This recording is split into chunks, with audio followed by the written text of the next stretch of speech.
Shikues të nderuar, përshëndetje, mirë se takohemi së bashku në rubrikën intervistë. Sot do të flasim për edukimin si themel i një shoqërie me vlera, për paqen që fillon që në bankat e shkollës dhe për rëndësinë e lidhjes së fëmijëve me natyrën. Me mua sot në linjë direkte është Luljeta Avdiu Cura, profesoresh e gjuhës angleze në shkollën fillore Bedri Elezaga në Katërkoll dhe iniciatore e Fletoria e Paqes dhe klasa në natyrë. Dy nismat që kanë sjellë një frymë të re në procesin edukativ dhe për të cilat sot do të flasim më në detaje. Luljeta, faleminderit shumë që keni pranuar ftesën e televizionit të Bojnë. Përshëndetje. Përshëndetje, Qeta. Atëherë për fillim, çfarë kuptimi ka për ju fjala edukim? A është vetëm mësim apo formim i plot i njeriut? Për mua, edukimi është më tepër se sa dhënia e njohurive. Ai është informimi dhe formimi i plot i individit, intelektual, emocional, social dhe moral. Edukimi i ndihmon fëmijët të kuptojnë veten dhe të ndërveprojnë me të tjerët, të marrin vendime të përgjegjshme dhe të kultivojnë vlera që do t'i shoqërojnë gjatë jetës. Një mësues i mirë duhet të kombinojë njohuri të thellë me aftësi për të udhëhequr, motivuar dhe frymëzuar nxënësit, duke krijuar në këtë mënyrë një mjedes të sigurt, bashkëpunues dhe inkurajues. Po sa e rëndësishme është që fëmijët të mësojnë empatinë që në bankat e shkollës? Kjo është një pyetje shumë e bukur, sepse empatia është një aftësi themelore për jetën dhe për shoqërinë. Nxënësit që mësojnë të kuptojnë dhe respektojnë ndjenjat e të tjerëve, zhvillojnë aftësi të forta sociale dhe emocionale. Në shkollë, empatia kultivohet përmes shembullit të mësuesit, diskutimeve në grup dhe projekteve të tjera bashkëpunuese. Një nxënës empatik mëson të bashkëpunojë, të zgjidhë konfliktet pa dhunë dhe të ndërtojë marrëdhënie të shëndetshme, të cilat do t'i shërbejnë gjatë gjithë jetës së tij. Po, a mendoni se fëmijët sot janë më të ndjeshëm dhe më të vetëdijshëm se sa ne mendojmë? Unë mendoj se shpesh e nënvlerësojnë perceptimin dhe ndjeshmërinë e tyre, pra të nxënësve apo fëmijëve. Fëmijët janë shumë të vetëdijshëm për realitetin familjar, shoqëror dhe global. Ndonjëherë ndoshta edhe më shumë se sa ne e mendojmë. Ata i ndjejnë tensionet, pasiguritë, padrejtësitë dhe shpesh kanë nevojë për një hapësirë ku të shprehin ndjenjat dhe idetë e tyre lirshëm. Roli ynë si mësues është t'i dëgjojmë dhe t'i udhëheqim drejt shprehjes së ndjenjave në mënyrë të sigurt dhe në një mënyrë konstruktive. Atëherë të kalojmë edhe tek tema e intervistës, të mësojmë se si lindi ideja e fletores së paqes. Çfarë ju shtyr personalisht të nisni këtë? Ideja lindi nga dëshira për të dhënë fëmijëve një hapësirë të re, ku të shprehin mendimet dhe ndjenjet e tyre për paqen dhe respektin. Një moment frymëzimi ishte kur dëgjova një nxënës të vogël të thoshte: "Unë dua një botë ku të gjithë fëmijët të jenë të lumtur." Kjo më bëri të kuptoj se duhet të krijojmë një mënyrë për të mbledhur këto zëra dhe kështu në këtë mënyrë lindi Fletoria e Paqes në shkollën tonë, Bedri Elezaga, dhe me Fletoren e Paqes synojmë që të promovojmë unitet, miqësi dhe shpresa për një botë më të mirë.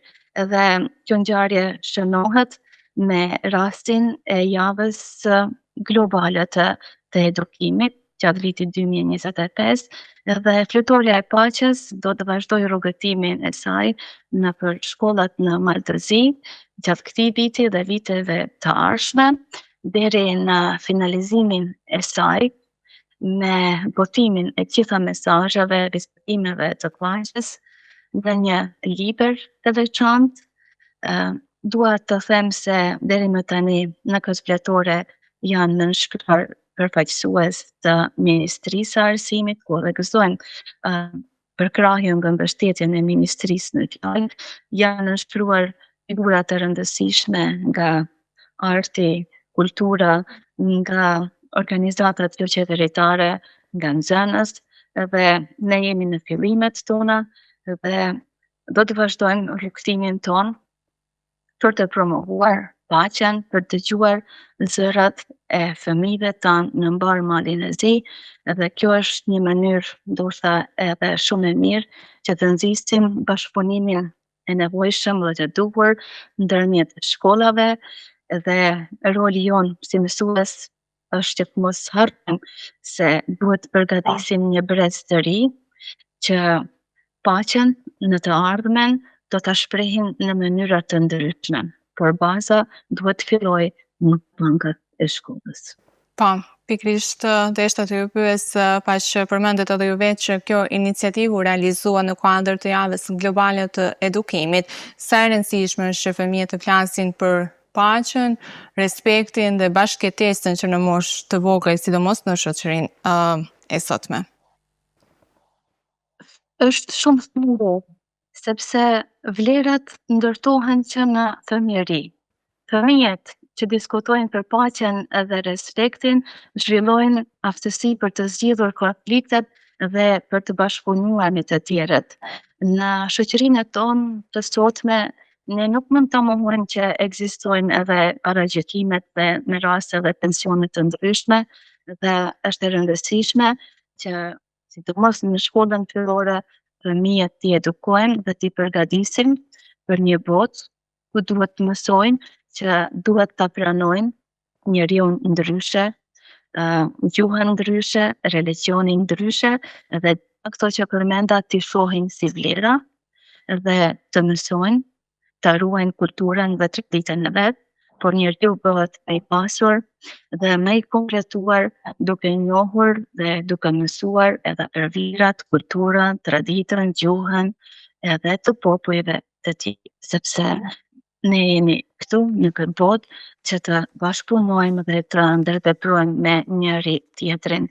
Ne mund të nxjerrim nxënës minuta të mira, të shkëlqyeshëm, por nëse këto nxënës i rrisin me vlera që të dinë të respektojnë çdo gjë ndryshe, pa humbur identitetin e vet, atëherë mendoj që misioni i mësuesit do ishte i përmbushur në mënyrë të plotë. Kështu mendoj. Po, si reaguan fëmijët kur u thanë se do të shuanin për paqen, dashurinë dhe respektin? A ishte e lehtë për ta të shprehin ato mendimet dhe ndjenjat e tyre?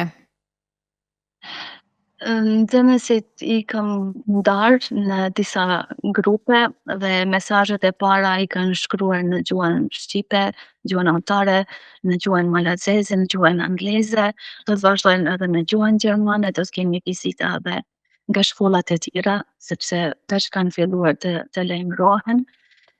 Dhe kështu paqja e zi përmes gjuhëve të ndryshme në fletorën e paqes së krijuar në shkollën fillore Bedrije Zaga në Katërkollë. Dhe këtu do dëshiroja të falenderoja dhe udhëheqësinë e shkollës që këtë ide e mirëpriti dhe u gëzuan për vendlindjen e kësaj fletore në Katërkollë, në Vladimir, sepse edhe vetë emri Vladimir apo Katërkollë që ka mbetur nga koha e vjetër simbolizon paqe. Përmendet edhe ju vetë që në këtë fletore kanë shkruar nxënës, mësues, por edhe përfaqësues institucionesh. Cilat mesazhe ju kanë prekur më shumë personalisht e pse? Mesazhet që më kanë prekur më shumë janë të gjitha. Nuk mund të veçoj asnjë, sepse çdo mesazh që vjen nga një fëmijë që është duke u rritur, ai mesazh për mua dhe për gjithë komunitetin duhet të jetë dhe duhet të mbetet i veçantë. Edhe një fjalë të vetme që një fëmijë flet, apo qoftë edhe një vizatim sado i thjeshtë, por që ai ka dëshirën të shpreh atë çka ndjen në brendësinë e vet, duhet vlerësuar dhe nxënësit duhet motivuar dhe duhet mbështetur gjithmonë të thonë mendimin e vet dhe të shprehen lirshëm. Atëherë ne mësojmë se fletori e paqes do të udhtojë edhe në shkolla tjera në Maltezi, kështu që në plan është edhe shkollat e mësinë në Tuzla, po jo? Po, ky projekt synon, siç thotë, të bëj xhiron nëpër shkollat në Maltezi dhe në fund të botohet si një libër që në vete ka peshën e mesazheve të nxënësve dhe fëmijëve tonë. Projektin si ide e ka përkrahur, siç thash, Ministria e Arsimit e Maltezi, sepse kjo ide që tashmë po bëhet realitet është diçka e veçantë në krejt vendin tonë. Mirë, atëherë tani të kalojmë edhe tek klasa në natyrë, si lindi kjo ide dhe pse pasi të mësosshme për fëmijët. Po, udhëheci i klasës në natyrë lindi nga përvoja ime si mësuese dhe nga vëzhgimi i mënyrës se si fëmijët mësojnë më mirë kur janë të lidhur me ambientin që i rrethon. Kur mësimi zhvillohet vetëm brenda 4 mureve të klasës, nxënësit shpesh humbasin energjinë dhe vëmendjen, ndërsa kur dalin jashtë, ata përjetojnë mësimin në mënyrë aktive dhe gjithëpërfshirëse. Mësimi praktik në natyrë i lejon nxënësit të eksplorojnë, të prekin, të krijojnë dhe të bashkëpunojnë me shokët e klasës në mënyra që nuk mund të realizohen vetëm në libra dhe tabela. Dhe për mua kjo nuk është vetëm një mënyrë për ta bërë mësimin më interesant, është një nevojë për zhvillimin e aftësive emocionale dhe sociale të fëmijëve. Në natyrë ata mësojnë të bashkëpunojnë, të zgjidhin probleme, të tregojnë iniciativë dhe të respektojnë mjedisin përreth. Përveç njohurive akademike, fëmijët zhvillojnë vetbesim, durim dhe kreativitet. Nga përvoja ime, kam vërejtur se një nxënës që mëson jashtë klasës ka më shumë guzim të shpreh ide, të bëj pyetje dhe të ndajë mendimet e tij. Ai ndjehet i lirë dhe i vlerësuar dhe kjo ka ndikim pozitiv edhe në marrëdhëniet me shokët e klasës. Prandaj për mua, klasa në natyrë nuk është thjesht një projekt i hutshëm, por një mënyrë për të sjellë një ndryshim real në mënyrën se si fëmijët mësojnë, ndërveprojnë dhe zhvillohen si individ të përgjegjshëm dhe kreativ. Kështu që mendoni se natyra ndihmon në uljen e stresit dhe ankthit tek fëmijët, sidomos në ditët e sotme, apo jo? Po, mendoj se është një mënyrë shumë e mirë. Po, mirë, atëherë unë dua të di pak më shumë si është të punosh sot me fëmijët. Të japësh mësim në gjuhën angleze është kënaqësi sepse fëmijët e dojnë, nxënësit e dojnë këtë lëndë dhe nuk e shoh as pak sfiduese, por sfiduese e shoh diçka tjetër. Çdo fëmijë ka nevoja të ndryshme emocionale dhe mësimore, por është edhe shumë kënaqësi sepse çdo përparim, çdo pusqesje dhe çdo moment kur fëmia ndihet i kuptuar është shpërblimi më i madh për mësuesin. Po, cilat janë ato sfidat më të shpeshta me të cilat përballeni në klasë? Balancimi i programit mësimor me nevojat emocionale të nxënësve është sfida kryesore. Disa fëmijë vijnë me vështirësi përqendrimi, mungesë motivimi apo ankth dhe mësuesi duhet t'i adresojë gjitha këto me durim dhe me ndjeshmëri. Dhe kjo është diçka shumë e rëndësishme. Pakta ora e mësimit nuk ka sukses. Mirë, atëherë këto iniciative që ne folëm gjatë kësaj bisede janë mbështetur nga institucionet dhe organizata. Sa rëndësishme mendoni se është kjo mbështetje për realizimin dhe suksesin e tyre? Është mbështetja institucionale i garanton që projektet të jenë të qëndrueshme, të realizueshme dhe në ndikim të madh. Pa këtë mbështetje, iniciativat nuk do mund të kishin, do të thotë, sukses të vazhdueshëm. Mendoni se shkollat në përgjithësi kanë potencial shumë të madh për projekte të tilla? Unë mendoj që shkollat kanë potencial të jashtëzakonshëm për projekte që promovojnë vlera, bashkëpunim dhe zhvillim emocional, por mjafton, duhet vullneti mësuesve dhe bashkëpunimi i komunitetit për të bërë këto iniciativa realitet. Secili prej nesh duhet të dalë nga klasa edhe duhet të shohin vetin jo vetëm si një mësues brenda klasës, por si një intelektual që gjeneratave këtij vendi e ka për obligim moral që i sjell diçka të mirë dhe të vlefshme, me të cilën nesër shoqëria jonë do mund të shërbehet. Mirë, atëherë me qenë se jemi edhe në fillim të gjysmëvjetorit të dytë, dua të di pak më shumë edhe për procesin mësimor të shkollës fillore Bedri Elizaga. Gjysmëvjetori po fillon, mësimi do vazhdoj edhe pas kësaj shkputje, do thot pas këtij pushimi, ne do t'i kthehemi bankave të shkollës dhe punës tonë. Ata që punën e vet e kanë me përgjan, ndihnë të gëzuar, u jepet mundësia të gjenden pranë nxënësve të tyre dhe t'u japin mbështetjen e merituar, sepse jo gjithë fëmijët zhvillohen njësoj, jo të gjithë kuptojnë njësoj.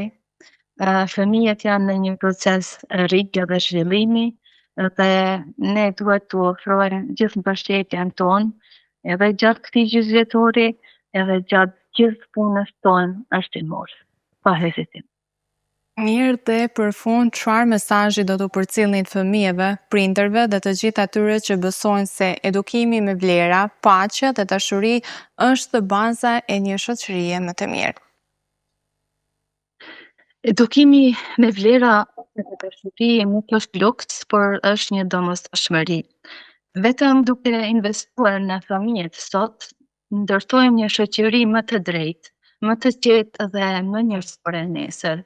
Çdo fjalë, çdo veprim dhe çdo mbështetje ka ndikim të drejtë për drejtë në formimin e brezit të ardhshëm. Atëherë Luleta, mua mbetet t'ju falenderoj shumë për këtë bisedë, për gjitha detajet që i keni ndarë me shikuesit e televizionit Bojën dhe më mbetet t'ju uroj shumë suksese në iniciativa të tjera si dhe në procesin mësimor. Ju falemnderit edhe Kuba për këtë, e pata për kënaqësi të zhvilloj këtë intervistë me ju në televizionin tuaj. Një përshëndetje e ngrohtë për zemër për ty, për juve dhe për stafin tuaj, për gjithë teleshikuesit e TV Bojën, kudo që ndodhen, duke ju uruar këtë vit të ri, të kenë mbarësi, shëndet dhe çdo të mirë në familjet e tyre, ndërsa gjithë nxënësve të shkollave ju uroj një fillim të mbar të gjysmëvjetorit të dytë. Faleminderit. Atëherë shikues të nderuar, me kaq që përmbyllim edhe bisedën e sotme, duke ju falendëruar për vëmendjen. Mirupafshim në emisione tjera.